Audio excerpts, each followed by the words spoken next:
The year is 1985. Marty McFly has returned from the future. Ronald Reagan is sworn in for a second term, and Commodore is about to release a new 16-bit computer right after Atari has done the same. But how it got to this point is rather impressive. In the early 1980s, Commodore and Atari were at each other's throats. Both had spectacular 8-bit computers, and things were getting hairy at both companies. Through a series of rather spectacular events that are best suited to a video of their own, Atari and Commodore developed 16-bit successors to their earlier machines. While Atari released the ST, Commodore's entry to the war was the Amiga, a very capable system with color graphics and great sound. But at about $1,600 US, it was a bit expensive for the average user, so a low-cost machine, codenamed Rock Lobster, was in the works. Then at CES in January of 1987, the so-called home version of the Amiga was announced, the Commodore Amiga 500, with the earlier machine retroactively being labeled the Amiga 1000.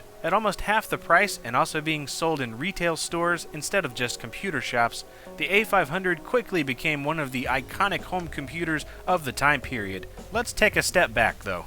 The Amiga 1000 was the first machine and was a slimline desktop computer with a cool keyboard garage underneath. Like the recently released Macintosh, it had a graphical user interface, but it was in color with great graphics and sound capabilities, as well as several coprocessors which really made it quite efficient. It was way ahead of its time and is considered by many as the first multimedia multitasking home computer. However, it was still somewhat high-priced, and the very capable budget Amigas were what ruled the day and are what this review will focus on, namely the Amiga 500 from 1987. This was the best-selling model and is very similar to the 1000, except that it has a built-in keyboard and kickstart in ROM.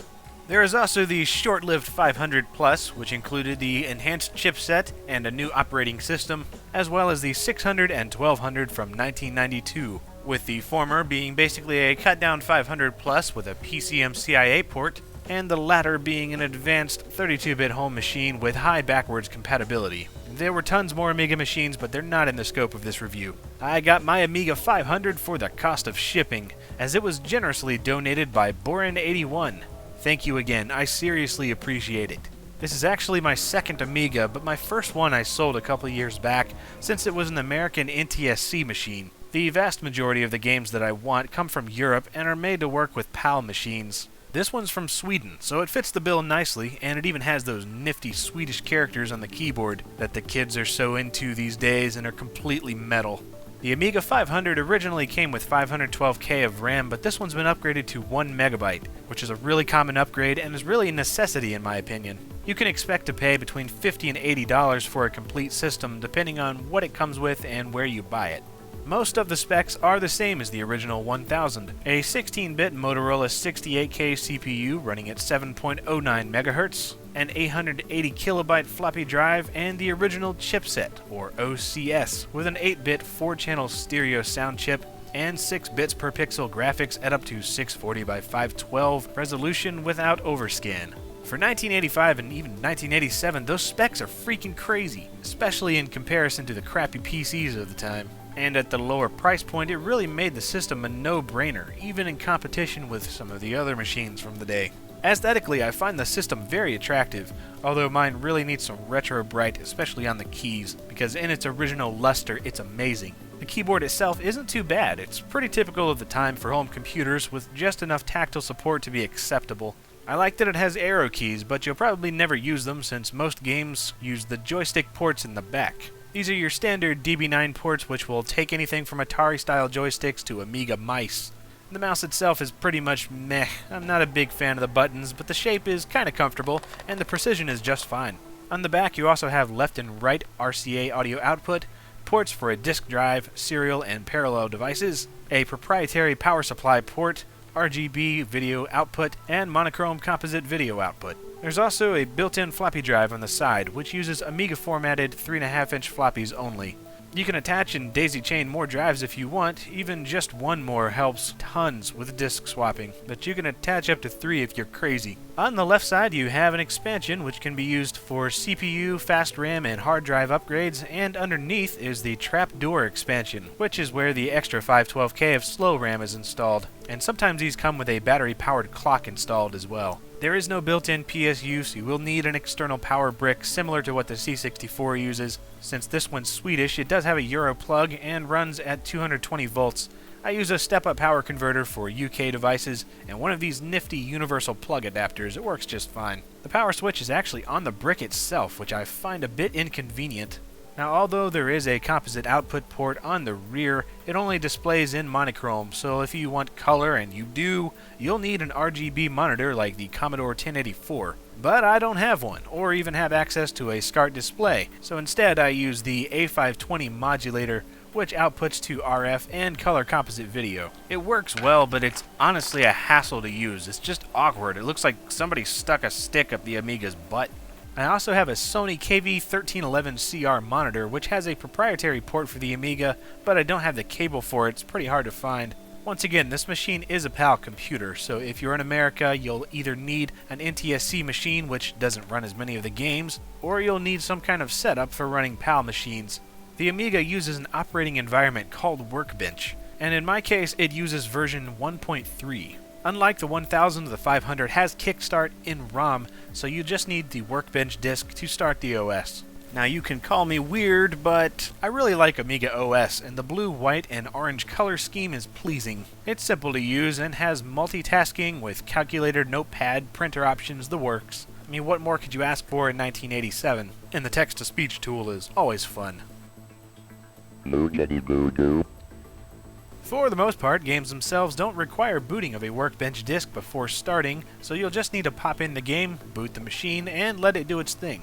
There are hundreds, if not thousands, of games for the Amiga computers, and the vast majority will work on an A500, even games made well into the 90s. While the machine did have some success in America, it was nowhere near the amount that it enjoyed in the UK, Germany, and elsewhere in Europe. As such, most games will come from overseas and be tucked away in these neat little nonconformist boxes that were so commonly used there. I won't even pretend to be able to cover the massive breadth of games for the machine, so here are just a few of my favorites.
Regarding the PAL A500 in America, the biggest downside is the fact that most games were and are popular in Europe. This makes acquiring them a pain, and even then there's no guarantee that it will work on an NTSC machine.